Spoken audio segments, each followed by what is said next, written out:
ജനങ്ങളെല്ലാം അനന്തത്തിൽ ആറാടട്ടെ.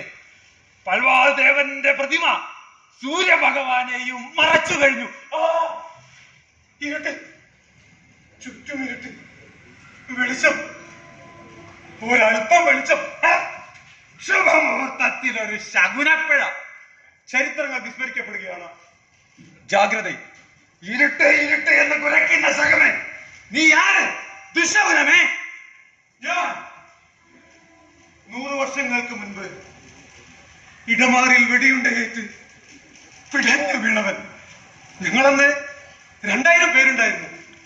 കൃഷിക്കാർ, കച്ചവടക്കാർ, പ്രായമായ അച്ഛനമ്മമാരുടെ കൈപിടിച്ച് പിഞ്ചു പൈതങ്ങൾ അവിടെ ധീരമായി സംസാരിക്കുകയായിരുന്നു ഹംസരാജ്. ഞങ്ങളുടെ അമ്മ നാടിനെ തട്ടിപ്പറിച്ചെടുക്കാൻ വന്ന വെള്ളക്കാരാ, ഞങ്ങൾ ഇതാണായിട്ട് പറയുന്നു, ഈ നാട് ഞങ്ങളുടേതാണ്. നിങ്ങളുടെ റൗലൻ നിയമം ഞങ്ങളിതാ കീറി കടലിലെറിയുന്നു. I am General Dyer. എന്റെ കയ്യിലുള്ളത് നിന്റെ ഗാന്ധി ചാണ്ടയുടെ ഊന്നുവടിയല്ല.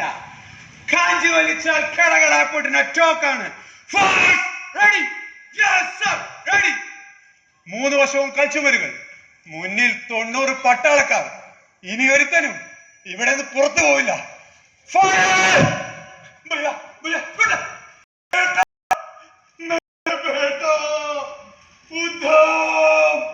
നീ എവിടെയാ?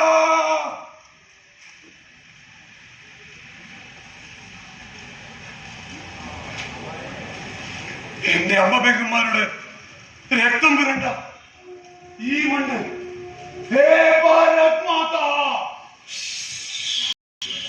ഞാൻ ചന്തക്കാരൻ, മയക്കാരൻ, നടന്നതെല്ലാം പാടേ മായ്ച്ചിടും.